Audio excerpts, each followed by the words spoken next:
দেখো আমাদের ফ্ল্যাটে রং করছে এই দাদারা। তো এদের জীবনটা দেখলে আমার সত্যি ভীষণই কষ্ট হয়, কারণ কত উঁচু তলা বিল্ডিংয়ে এইভাবে জীবনের এতটা পরিমাণ রিস্ক নিয়ে এই দাদারা নির্লসভাবে কাজ করে যায়। আর দেখো কত রিস্কভাবে কত উঁচু তলাতে এরকমভাবে রং করছে, প্লাস্টার যারা করে, মানে এইরকম যারা কাজের সাথে যুক্ত তাদেরকে মানে পেটের দায়ে তাদের সংসারে সমস্ত কিছু বোঝা কাঁধে নিয়ে এইভাবে রিস্ক নিয়ে এই কাজগুলো করতে হয়। তার বিনিময়ে তারা দুটো পয়সা পেয়ে সংসার চালায়। কিন্তু বিশ্বাস করো এই সমস্ত মানুষদের সাথে কেউ ভালোভাবে সেভাবে কথা বলে না। এদেরকে একদমই মানে নিচু তলার মানুষ বলে মনে করে, মিস্ত্রি বলে মনে করে, বা মানে এদের সাথে খারাপ কথা বলতেও কেউ দ্বিধাবোধ করে না। কিন্তু বিশ্বাস করো আমি কিন্তু এদের সাথে সেভাবে কখনোই ব্যবহার করি না, কারণ আমি বুঝতে পারি এদের কষ্টটা ঠিক কোথায়।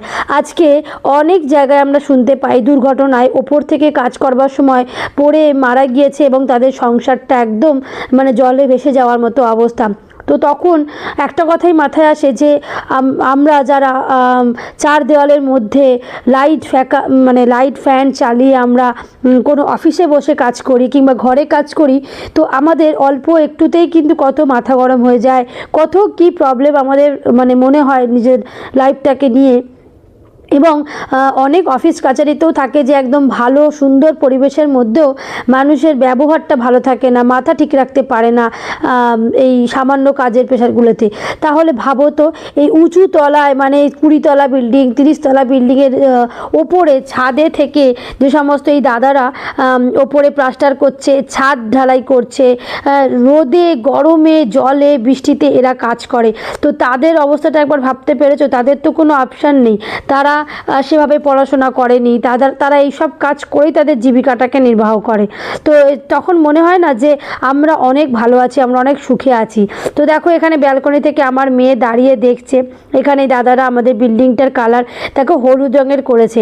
এই কালারটা তোমাদের কার কার পছন্দ কমেন্ট করে অবশ্যই জানাবে। আমার কিন্তু নিজের ঘরের দেওয়ালেও হলুদ রঙটাই ইউজ হয়েছে, আর আমার কপালটা এতটাই ভালো যে আমার বিল্ডিংয়ের কালারটাও আমার পছন্দের কালারেরই হয়েছে, হলুদ কালারের। তো কেমন লাগছে? আর এই দেখো দেখতে পাচ্ছ কত বড় ড্রাগন গাছটা আমার ব্যালকনিতে রেখেছি। তো ড্রাগন গাছটা আমি ভাবছি আরও একটা বড় গামলায় আরেকটা চারা তৈরি করে এরকমভাবে করব, কিন্তু যেহেতু একটু কাঁটাযুক্ত গাছ তাই ভাবছি যে দুই দিকে দুটো রাখবো কি রাখবো না। বাই দ্য ওয়ে ড্রাগন গাছ তোমাদের কার কার বাড়িতে আছে আর সেখানে কি ফল ধরেছে তোমরা অবশ্যই কমেন্ট করে জানিও। আর হ্যাঁ, এদের সাথে একটু ভালো ব্যবহার করে। টাটা।